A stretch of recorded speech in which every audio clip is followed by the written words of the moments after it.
Buong mundo, ready na ba kayo dito? Kasi kung hindi pa, mas mabuting kumapit kayo. Dahil si Alexandra Ayala, ang 20-year-old Pinay tennis sensation, hindi lang basta nag-post, kundi nagpasabog ng isang TikTok na literal na yumanig sa buong internet. Isipin mo ito, isang simpleng eksena, walang kaarte-arte. Nasa loob siya ng hotel room, fresh, relaxed, walang makeup, naka-white bathrobe lang. Tahimik, minimal. Parang ordinaryong araw lang sa buhay ng isang atleta na naghahanda sa susunod na laban. Pero yun pala ang simula ng isang bagay na walang makakapigil. Ilang segundo lang ang lumipas, isang swipe, at doon nagsimula ang magic. Biglang cut, biglang ibang mundo. Nasa labas na siya, sa isang eleganteng garden sa Madrid, kung saan ang ilaw ng araw parang spotlight na kusang sumunod sa kanya. Cinematic ang dating, parang eksena sa high-end fashion film. At si Alex, hindi mo na siya makikilala sa simpleng intro. Nakasuot na siya ng isang creamy modern Filipiniana gown. May signature butterfly sleeves na sobrang iconic sa kulturang Pinoy.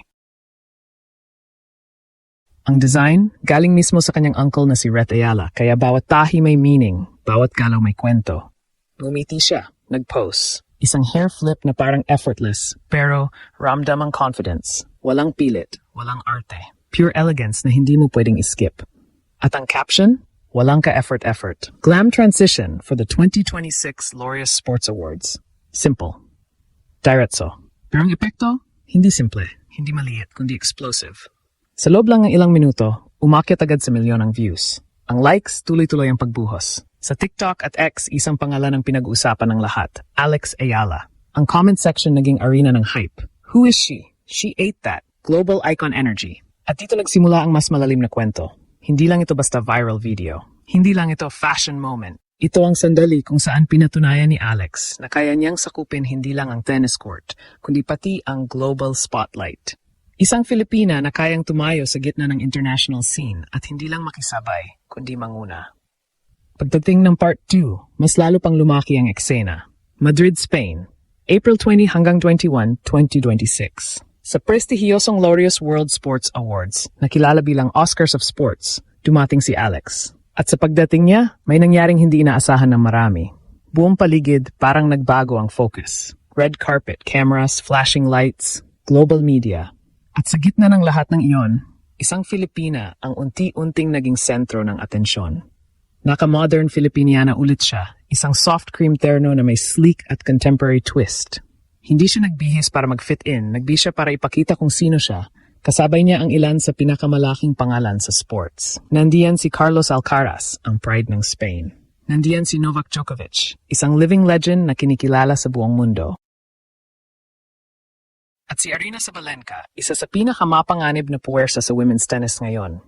Pero sa dami ng bituin, may isang presensya ang hindi mo pwedeng baliwalain. Si Alex, Spanish fans na palingon. Media outlets, nag-focus. Kahit ang mga casual na dumalo, napahinto at napanganga. Hindi lang dahil sa ganda, kundi dahil sa dala niyang aura. Isang kombinasyon ng elegance, confidence, at cultural pride. Gandang Pinay, sabi ng iba. She represents Asia with pride. Dagdag ng international fans. Madrid is in love, bulong ng crowd. Maging ang Women's Tennis Association at iba pang global outlets, hindi siya pinalagpas. Lumabas ang mga headlines na nagsasabing kaya niyang mag-transition from court to carpet nang walang kahirap-hirap. At sa gabing iyon, hindi lang siya athlete. Isa siyang icon. Pagdating ng final part, mas malinaw ang buong larawan. Bakit kinulat ni Alex ang mundo? Hindi lang dahil sa isang video. Hindi lang dahil sa isang gown, hindi lang dahil sa isang event, kundi dahil sa consistency ng impact niya. Isang batang Filipina, mula sa bansang hindi kilala bilang tennis powerhouse, ngayon ay nasa parehong entablado ng mga alamat. At hindi siya background, hindi siya side story. Siya ang highlight. Modern Filipiniana sa Madrid, napatunayan. Global red carpet presence, ramdam na ramdam. Viral TikTok na milyon ang views, wala nang duda. Pero higit sa lahat, dala niya ang Pilipinas sa bawat galaw niya. Habang abala siya sa kanyang tennis journey, mula sa Miami Open hanggang Stuttgart Open at papunta sa Madrid Open, pinakita niya na kaya niyang pagsabayan ang pagiging atleta at global figure. Hindi siya nalilihis, mas lalo pa siyang lumalakas. Sa court, mandirigma siya.